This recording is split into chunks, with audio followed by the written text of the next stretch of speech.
15-16 वर्षको हुनुहुन्छ भने उहाँको हाइट ठुलो हुन्छ, राइट ज्यान ठुलो हुन्छ होइन। त्यसपछि उहाँको बडी स्ट्रक्चरदेखि इच एन्ड एभ्री कुरा त्यो हाइट वेट सबै कुराले उहाँहरू ग्रोथ भइसकेको हुन्छ। उहाँलाई के लाग्छ भने म त ठुलो भएँ, मैले त सबै जानेको छु त।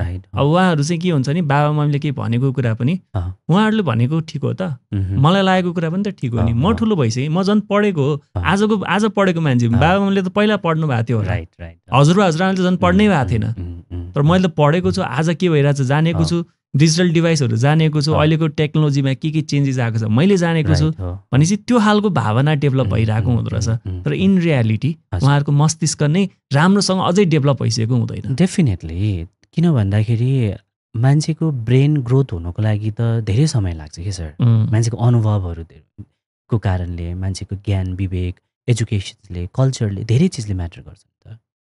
एउटा मात्र फ्याक्टर्सले हुने होइन नि त। हामीले के बुझ्नु पर्यो भने मान्छेको ब्रेन र माइन्ड दुइटा फरक चिज हो। ब्रेन हरेक र प्रत्येकसँग हुनसक्छ, माइन्ड हरेक र प्रत्येकसँग एउटै नहुन सक्छ क्या।